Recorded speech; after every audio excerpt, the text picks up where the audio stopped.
Good afternoon. Let's take a moment and calm our energy and prepare our hearts and our minds to listen wide open and receive all that we can. So ground yourself in your chair and sit comfortably. Put your feet on the floor. Take a moment and take a nice, deep breath in through the nose and out through the nose. Continue breathing in and out through the nose, and make your breath just a little more slow and a little more deep than normal. And as you feel your body slowing and calming, pay attention to your belly and notice as you breathe in through your nose, your belly rises like a beautiful little balloon. And as you breathe out through your nose, your belly falls. Now think of something that makes you feel appreciative or happy or peaceful. Maybe what comes to mind is that beach that you love. Sitting on that chair, hearing the waves, feeling that wonderful breeze and the sunshine. Or maybe what comes to mind is that favorite pet that you have that comes up and cuddles in your lap. Whatever it is for you, think of that thing that makes you feel immediately appreciative and happy and at peace. And as you continue to breathe slowly in and out of your nose, see how much you can grow the feelings of happiness and appreciation and peace.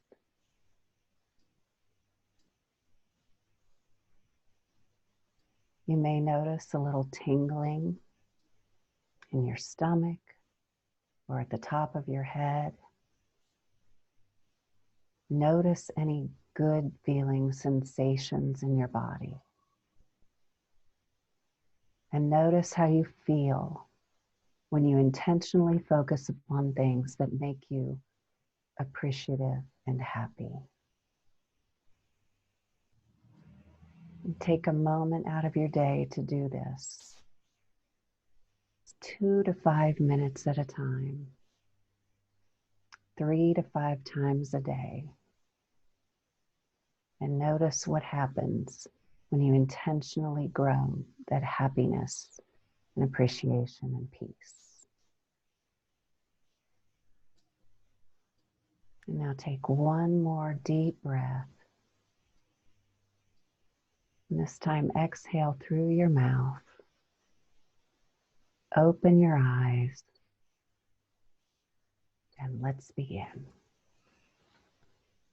So thank you so much, Lee Ann, and everyone. Welcome to our next session. So this is Lee Ann Foster. I'm going to let her introduce herself now that we are nice and calm and centered.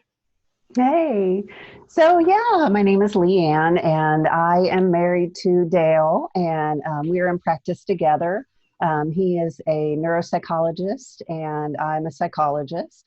And we specialize in brainwave biofeedback and epigenetic lifestyle crafting and all kinds of fun psychology, energy psychology modalities.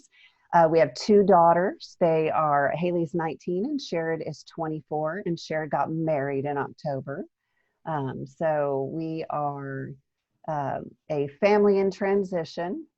And my 19-year-old is home. She goes to U of M, but she's decided to live at home the whole time, which I'm actually enjoying because she's a super fun kid. So that's me. Yeah. Yes, thank you so much for sharing about your family and what you do. So yeah, we're just going to dive right in here. So I asked you because we are on the Wellness Summit wanting to capture all the different facets that can go into one's own health and well-being. And we know that mental and emotional health are very important to that, if not like the very first thing you have to address on a wellness journey.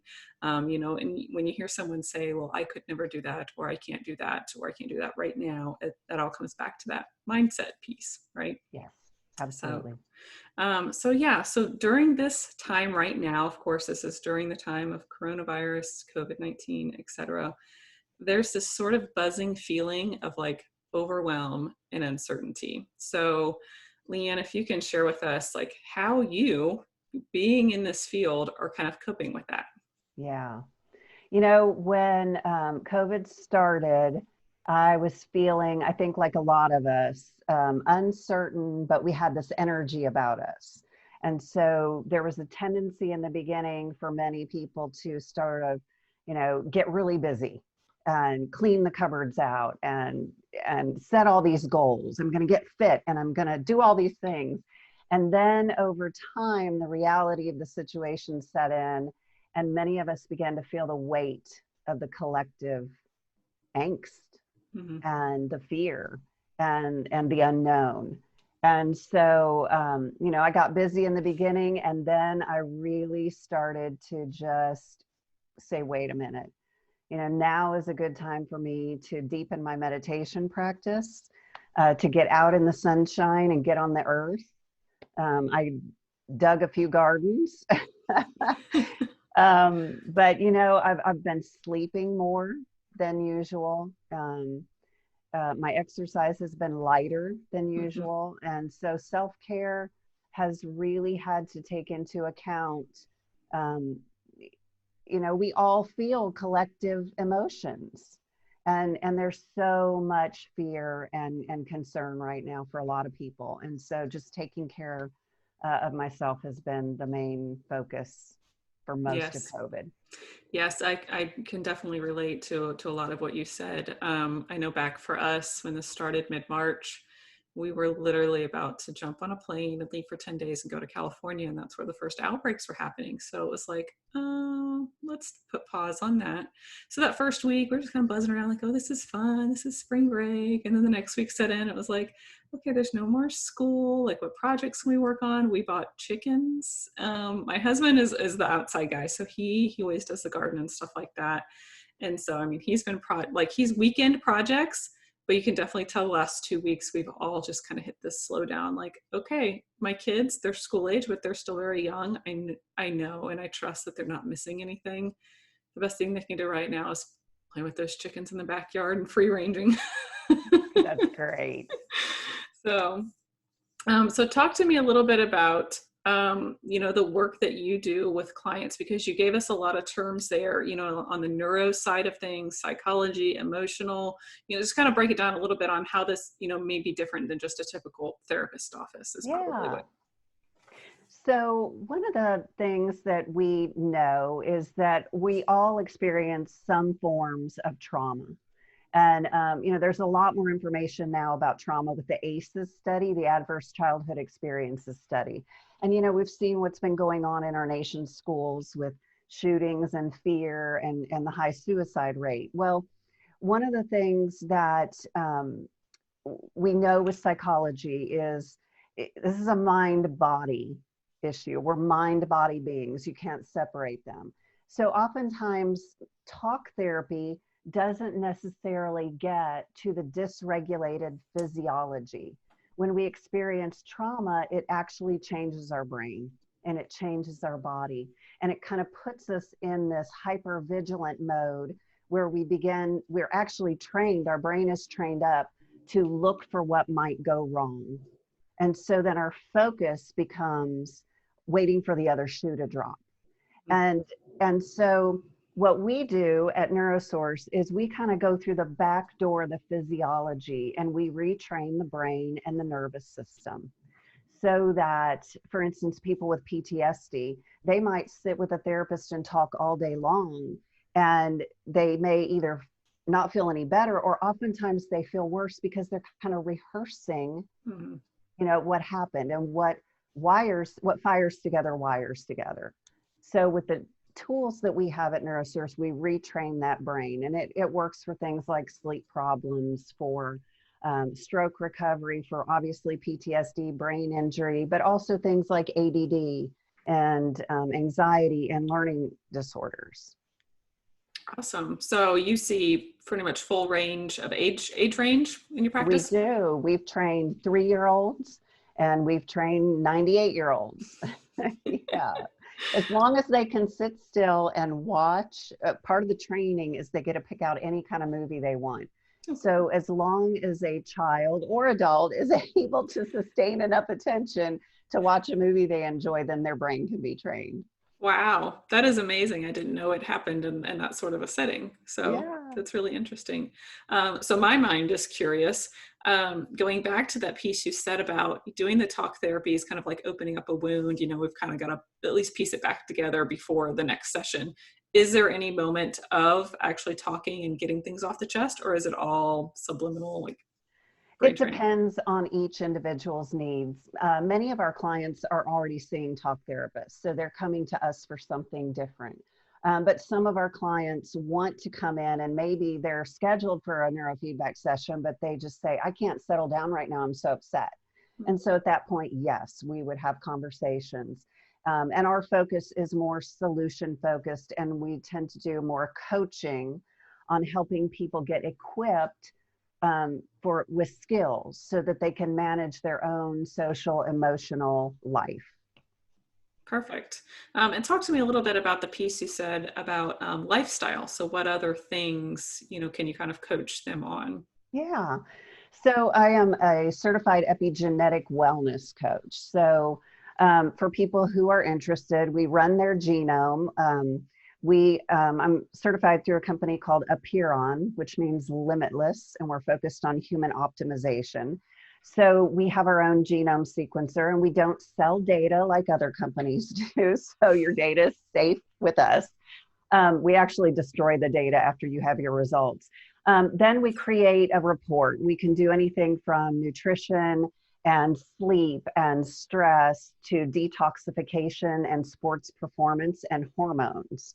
So what we end up doing is creating quite the report, but the real value is in the coaching, because you may have a certain gene, but it may not be expressing. And the only way for me to know whether that gene is expressing is to really begin to engage with you and find out what is going on in your life. And then with all that information, we create an optimal lifestyle.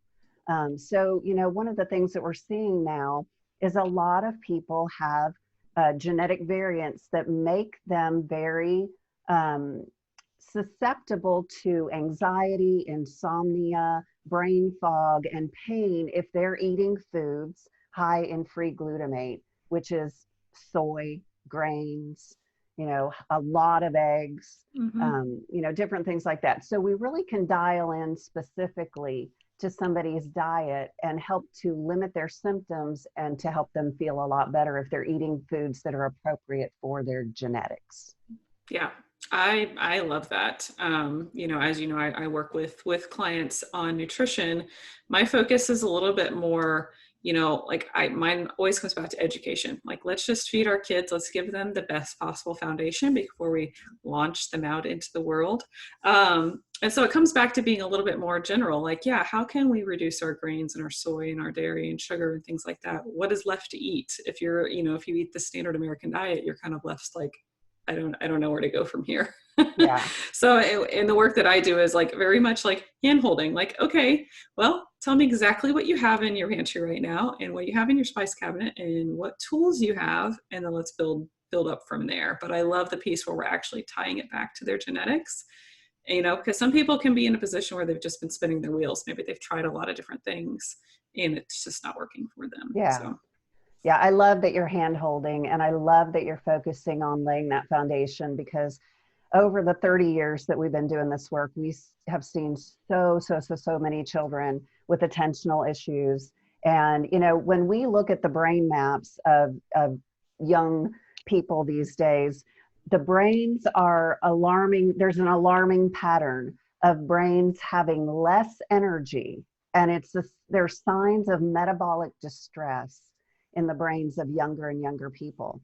And a lot of that has to do with how many chemicals they're ingesting, how Mhm. much blue light they're exposed to in the day. You know, so many issues are affecting us at a hormonal and metabolic level, and it just makes the brain, it makes it have a very, very hard time to operate optimally.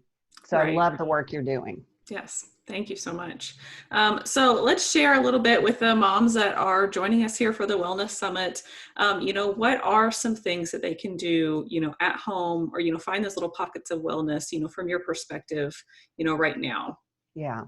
I think one of the number one thing that this time is affording us is getting outside, getting your feet on the earth, and getting in the sunshine without slathering on toxic sunscreen and without putting sunglasses on. Hmm. Because our retina needs to take in the sunshine, and our skin, now we need to be safe, right? You need to develop a healthy sun callus so that you're not burning. But we need the sunshine. It feeds the mitochondria in our cells, so it gives us energy. And we can pretty much link back all of these chronic diseases that we're seeing to a lack of mitochondrial health. And the sunshine, we're like batteries, right? We get in the sunshine and we get on the earth and get that Schumann frequency coming through us, and it literally charges us up. And so that is my number one tip, and it's free. Yes. So get out there and do that. And Yes. then, when you are in the sunshine too much, use a good, healthy sunscreen. Get on Environmental Working Group's website and review the healthy sunscreens, because most of them you get in the store are not good for you. Yeah, I love that. EWG.org is, Yeah, again, that website, looking at that. I love like their Clean 15 and Dirty Dozen. That's a yeah, resource that we've shared for years. I just keep going back to gratitude and a blessing of this time. And of course, not every family, can say that they can call this time that, because it may be more traumatic for them or their situations are different. But I think here in Memphis, we've had some wonderful weather. This happening in the springtime. Like I mentioned earlier, my kids have been out there every day. Now, I am very pale and very sensitive to the sun. So I usually go out early in the morning and sit for a while, and usually do reading or drink tea or have coffee or something outside where the boys are just kind of starting their day. But yeah, that's very crucial. I love what you said about the sunglasses, though, because I'm typically pretty sensitive to sun, but that is a good thing to point out. Like, you have to just be you to yeah. absorb everything. Yeah, and you're right. Some people are more sensitive, and you want to pay attention to the time of day that you're in the sun. And there is a time to put those sunglasses on if it's hurting you. Mm-hmm. Yeah, yeah, Yeah. So what else? Do you have another tip for us yeah. going on? So I alluded to this earlier, but I think it's vital, and that is limiting the amount of blue light that we're exposing ourselves and our children to. So we know that the blue light on computers and on iPads and on phones, it really disrupts our brain's ability to make and utilize dopamine, the neurochemical of learning, of pleasure, of motivation, looking forward to things. And it also impacts our brain's ability to start to create the cycle of melatonin. So it gets in the way of sleep. Mm-hmm. So, when you're using your devices, I mean, I'm not saying don't ever use devices, because that's not the world we live in. But there are so many, if you've got the iPhone, we've got the night shift. So you can make sure that's on and that it's turning the screen an amber color. And, at a computer, there's a free download called Flux, F.LUX, and that will do the same sort of thing on your computer. So it'll Interesting. protect your eyes with that amber light. And then related to that, we turn our Wi-Fi off at night, because your brain is more susceptible when you're sleeping. That's when your brain detoxifies.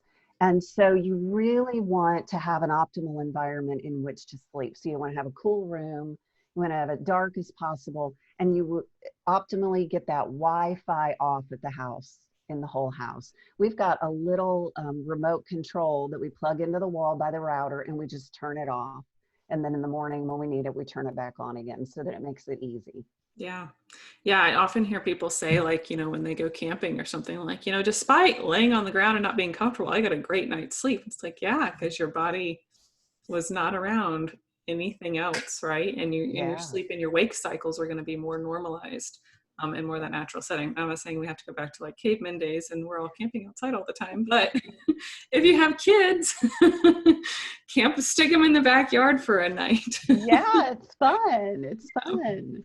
What? Then number three I wrote down was, kind of what we started off with, and that is some sort of daily joy and peace practice. So if people want to know more about the practice that we went through at the beginning, you can look up on YouTube it's called Quick Coherence.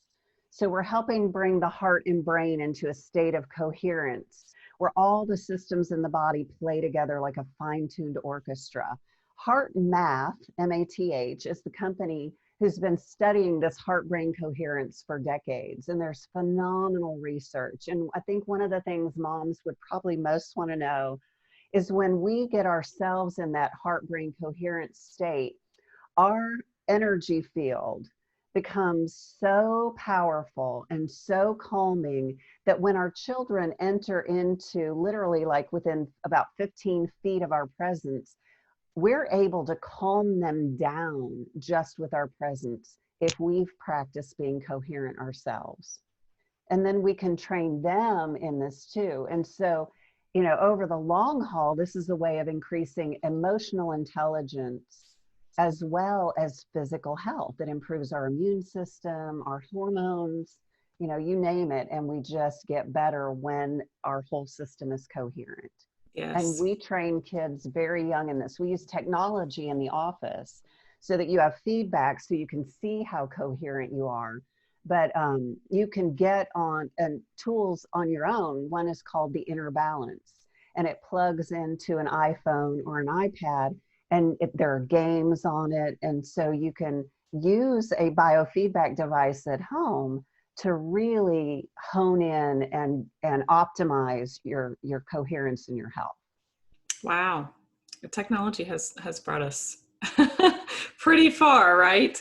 Yeah. Yeah, I practiced acupuncture for years, and I had a graphing device in my former office that I would use, and I never forget. The most intimidating moment was when I had an electrical engineer, come in and start asking me questions about this thing, and I was like, I am not the person to ask, but this thing will surprise me, and maybe it'll surprise you sometimes too, with what we can find out, and with sort of changes and things that we can pick up. So I'm Yeah. all on board for stuff like that. Yeah, so I mean, this has been a great conversation. I am curious because I know you said you've been in practice for 30 years, and your children 19 and 23. You said, was this a practice of yours way back when your children were small, and it's been the whole thing this whole time?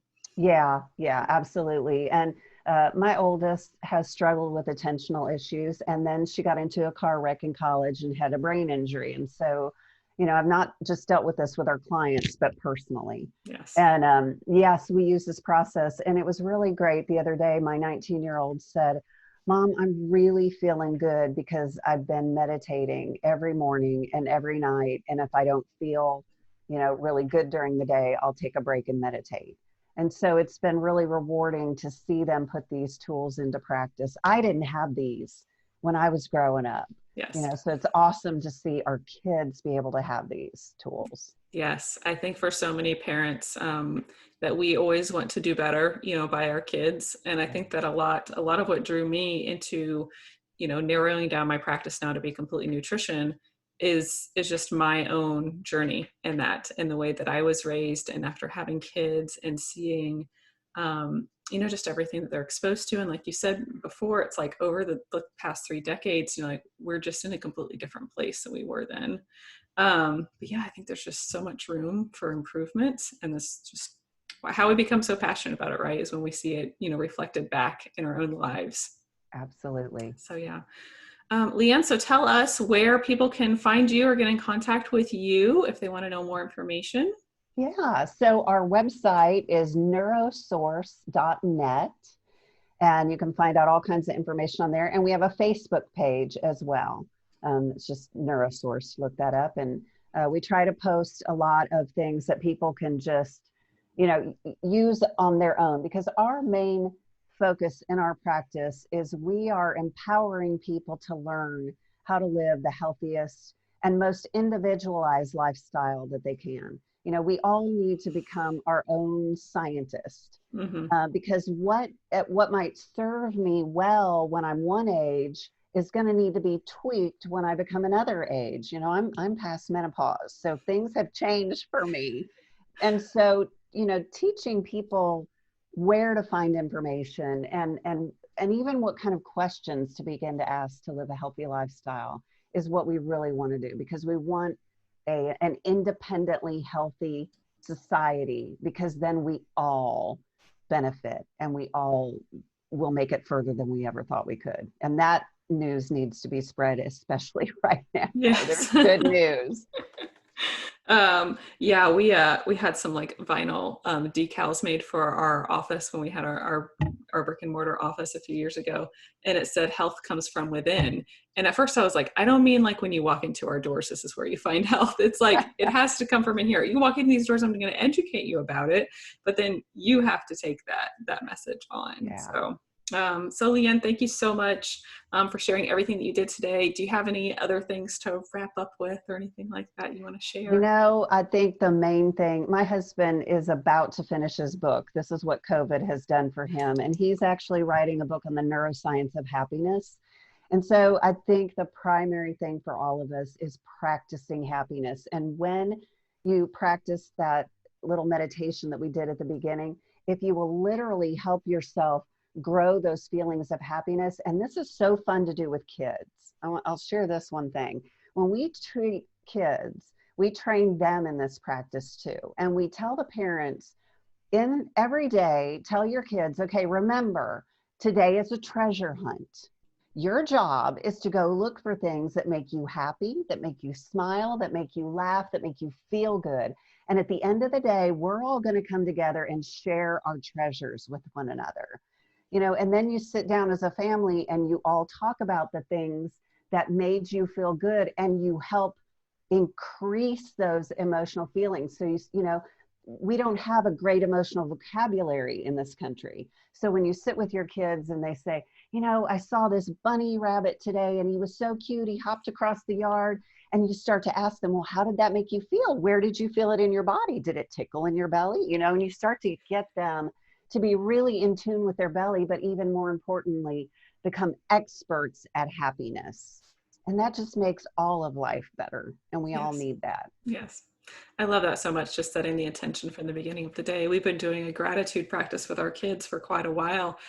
And I have to tell you, like for the past 2 months, a lot of the days are looking the same to them as well. So it's like when we talk about like, what are you thankful for? What are you grateful for tonight? We've seen a lot of repeat things coming back up. So I think if we set the intention, just like you said, like the treasure hunt, then we can talk a little bit differently, kind of refocus ourselves, at this time. So thank you again so much for being here with us today and sharing all that you know on our Everyday Wellness Summit. And we look forward to hearing more from you in the future. So thank you, Lee Ann. Thank you for what you're doing.